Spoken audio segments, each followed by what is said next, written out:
দর্শক, ৩০০ ফিট এলাকায় মূলত যে সমস্ত অঞ্চলগুলোকে কেন্দ্র করে তারা চোর চক্র, ছিনতাইকারী এই বিভিন্ন রকমের অপকর্ম করে থাকে, তার অন্যতম জায়গা কিন্তু এই যে দেখতে পাচ্ছেন এই জায়গাটি। বিশেষ করে তারা যাকে টার্গেট করে তার পিছনে সিএনজি নিয়ে, কখনো প্রাইভেট কার নিয়ে, কখনো বাইক নিয়ে তারা কিন্তু তার পিছনে লেগে তারপর তাকে ধরে এই সমস্ত এই যে দেখতে পাচ্ছেন এই নীরব জায়গাগুলোতে তাকে নিয়ে এসে পাকড়াও করে তারপর তার কাছ থেকে টাকা, সম্পদ, মোবাইল, বিভিন্ন কিছু কিন্তু তারা তার কাছ থেকে দাবি করে। একই সঙ্গে এই অঞ্চলটিতেই মূলত খারাপ কাজ হয় সবচেয়ে বেশি হয়। যদি পুলিশের নিরাপত্তা এই জায়গাগুলোতে বাড়ানো হয় তাহলে কিন্তু এখানে ছিনতাইকারী, চোর, ডাকাত তারা কিন্তু এখানে এরকম অপকর্মগুলো করতে পারবে না। তাই বিশেষভাবে প্রশাসনকে আমরা বিশেষভাবে দৃষ্টি আকর্ষণ করব এই অঞ্চলটিতে, অর্থাৎ নীলা মার্কেট থেকে কাঞ্চন যাওয়ার পথে সামনে যে জায়গাটি আছে এই জায়গাটিতে যেন তাদের নিরাপত্তাটা আরো বেশি বাড়ানো হয়।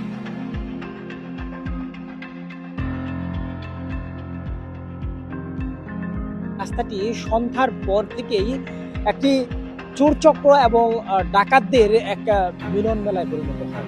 প্রতিদিন সন্ধ্যার পরই শোনা যায় এখানে চুরি, ছিনতাই সহ বিভিন্ন রকমের অপকর্মের কথা। আমরা দেখেছি গত কিছুদিন আগে যমুনা টেলিভিশনের একজন গ্রাফিক্স ডিজাইনার, তাকে কিন্তু এই রাস্তা দিয়ে সে যখন আসতেছিল সিএনজিতে করে, কয়েকজন তার গাড়ির পিছনে অর্থাৎ দুজন যাত্রীর বেশে মূলত তারা আসে এবং যাত্রীর বেশে যখন তারা আসে যাত্রীর পাশাপাশি তাকে মাঝখানে বসতে দেওয়া হয়। পরবর্তীতে আমরা দেখতে পাই যে দুজন তাকে অস্ত্র ঠেকিয়ে তারপর বাসা থেকে টাকা আনিয়ে তারপর কিন্তু তাকে ছাড়া হয়।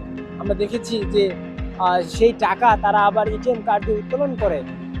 এখনো পর্যন্ত কিন্তু সেই ছিনতাইকারী বা চোর চক্রের লোকদেরকে কিন্তু পুলিশ গ্রেপ্তার করতে পারেনি।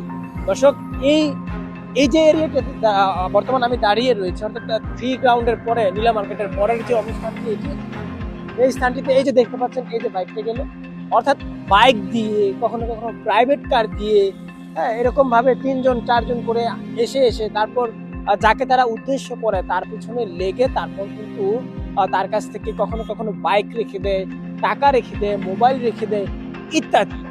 আমরা জানি যে নীলা মার্কেটকে ঘিরে মূলত সন্ধ্যার পর থেকে এই অঞ্চলটি খুব ভালোই জমজমাট হয়ে ওঠে।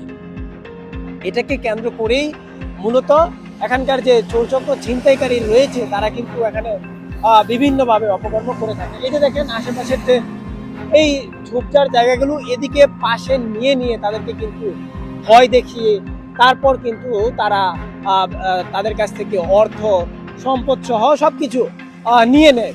এখানে আসলে এই অঞ্চলটিতে মানে জীবনের রিস্ক নিয়ে অনেক সময় যেতে হয়।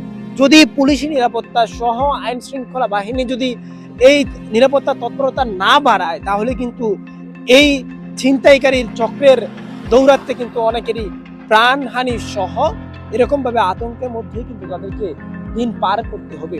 এখানকার চুরির সিস্টেমটা আমি যদি আপনাদেরকে আবারও বলি, অর্থাৎ তারা যাদেরকে টার্গেট করে তারা মূলত বাইক নিয়ে, 2টি বাইক বা 3টি বাইক নিয়ে 2জন 3জন করে এসে সবার হাতে অস্ত্র থাকে, সে অস্ত্র দেখিয়ে তারপর কিন্তু তারা এই সাধারণ মানুষদেরকে এরকম ভাবে তারা কিন্তু পাকড়াও করে তারপর কিন্তু তারা অর্থ, টাকা পয়সা এগুলো কিন্তু তারা নিয়ে যায়।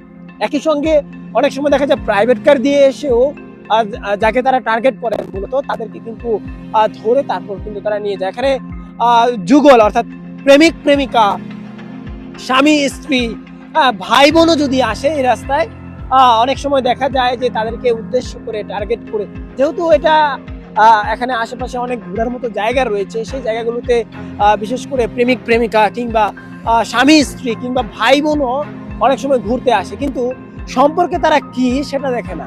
অর্থাৎ জোড়া যখনই দেখে তখন তাদেরকে টার্গেট করে তারপর কিন্তু তারা টাকা পয়সা সহ মোবাইল, তারপরে বিভিন্নভাবে তাদেরকে পাকড়াও করে কিন্তু অর্থ সম্পদ কেড়ে নেয়। একই সঙ্গে আপনাদেরকে বলে দিতে চাই, রাস্তাটি অনেক বড় চড়া, আপনারা হয়তো দেখতেই পাচ্ছেন যে 4 লেনের রাস্তা। বাংলাদেশের মধ্যে সবচেয়ে উন্নত রাস্তা যেটাকে বলা হয় সেটা কিন্তু এই রাস্তা। এই রাস্তায় কিন্তু প্রতিদিন দুর্ঘটনা ঘটে। এখানে দুর্ঘটনা ঘটার কিন্তু আপনারা দেখেন কারণ কোনো কিছুই নাই। অনেক সময় দেখা যায় একদম ফাঁকা রাস্তা, কিন্তু অনেক সময় মাদক সেবন করে বিশেষ করে বড় বড় ট্রাকগুলোতে মালামাল আনা নেওয়া করা হয় মূলত ওই ট্রাকগুলোতে পড়ে। তারপর কিন্তু আমরা দেখতে পাই যে অনেক সময় গাড়ি অ্যাক্সিডেন্ট করে থাকে, বিশেষ করে বাইক অ্যাক্সিডেন্ট। আমরা কিন্তু কিছুদিন আগে দেখেছি যে বিশাল বাংলাদেশের মধ্যে সবচেয়ে দামি যে গাড়িটি, ওই গাড়িটি কিন্তু এই 300 ফিট এলাকায় কিন্তু অ্যাক্সিডেন্ট করেছে। সবকিছু মিলিয়ে এই 300 ফিট এলাকাটি একটি নিরাপদ, মানুষের বসবাসযোগ্য হয়ে উঠুক, আইন শৃঙ্খলা বাহিনী বেশি বেশি নিরাপত্তা টহল দেখ, সেই প্রত্যাশা রেখে আজকের মতো আমরা এখানেই শেষ করছি। পরবর্তীতে আপনাদেরকে আবারও এই রাস্তার আপডেট নিয়ে হয়তো কোনো একদিন হাজির হব। সে পর্যন্ত ভালো থাকবেন, সুস্থ থাকবেন।